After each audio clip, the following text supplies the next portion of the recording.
U.S. professor says psychoactive pill should be covertly administered to ensure lockdown compliance. Michigan, August 13th, 2020. Lifestyle News reports in an article, so shocking it is at first reads like sitar, an ethics professor at Western Michigan University, advocated for the promotion of psychoactive morality pills in order to alter the behavior of those skeptical of lockdown regulations, suggesting that such drugs could be made compulsorily or administered secretly via water supply. The article was published earlier this week in the Conversation, a news site focusing on content sourced from the academic and research community and supported by universities from around the world. The Conversation lists a number of UK universities as its founding partners in the article. Parker Crutchfield argues that when someone chooses not to follow the pandemic or public health guidelines around the CV, they're defecting from public good, and that such defectors require chemical moral enhancement substances to help them reason about what's the right thing to do. To me, it seems the problem of CV defectors could be solved by moral enhancement, like receiving a vaccine to beef up your immune system. People could take substance to boost their cooperative, pro-social behavior. Could a psychoactive pill be the solution for the pandemic? Crutchfield writes, it's a far-out proposal that bound to be controversial, he concedes, but nevertheless, one Crutchfield believes it's worth at least considering given the importance of social cooperation in the struggle to get CV-19 under control. Crutchfield says that one challenge in implementing such a system is that defectors who need moral enhancement are also the least likely to sign up for it. As some have argued, a solution would be to make moral enhancement compulsory or administer it secretly, perhaps via a water supply. These actions require weighing others' values, he writes. The chemicals mentioned by Crutchfield are oxycontin and psilocybin. The active components of magic mushrooms, which he says may cause a person to be more empathetic and altruistic, more given and more generous. Crutchfield says that his research in bioethics focuses on questions like how to induce those who are non-cooperative to get on board with doing what's best for the public good.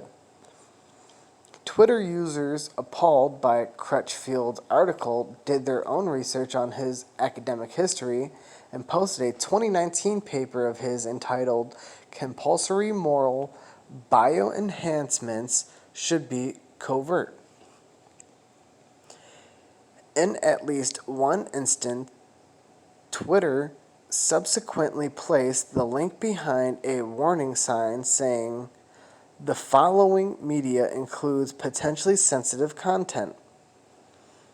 The abstract for the paper reads, "Some theorists argue that moral bioenhancement ought to be compulsory.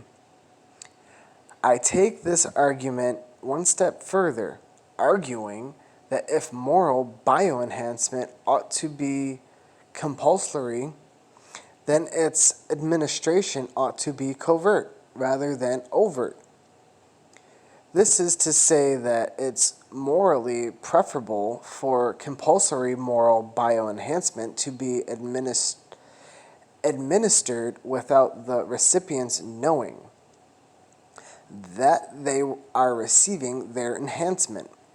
My argument for this is that if moral bioenhancement ought to be compulsory, then its administration is a matter of public health, and for this reason should be governed by public health ethics.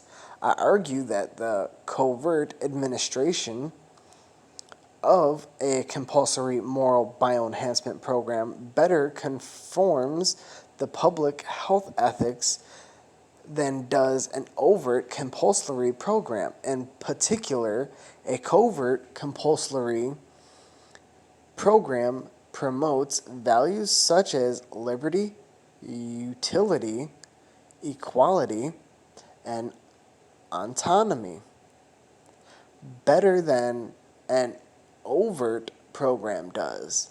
Thus, a covert compulsory moral bioenhancement program is morally preferable to an overt moral bioenhancement. A number of Crutchfield's articles can be found on the U.S. government pubmed.gov site.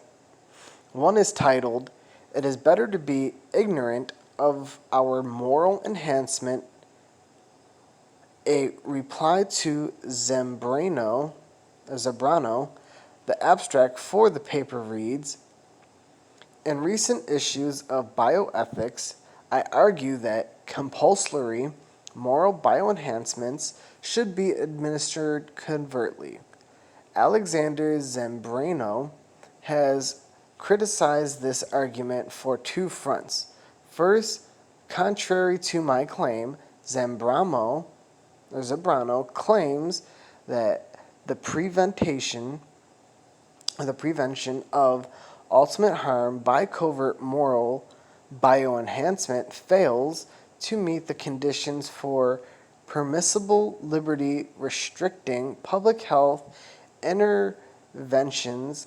Second, contrary to my claim, Zambrano claims that covert moral bioenhancement undermines autonomy to a greater degree than does overt moral bioenhancement." In this paper, I rebut both of these arguments, then finish by noting important avenues of research that Zambrano arguments motivate.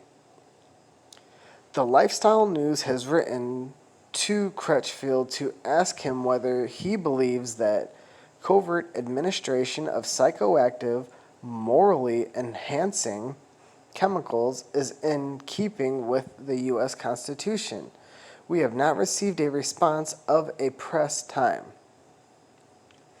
The Melbourne, Australia, the political authorities have adopted similar methods for ensuring the public complies with the government lockdown regulations, with the police given the power to enter private homes without a warrant or permission to carry out spot checks.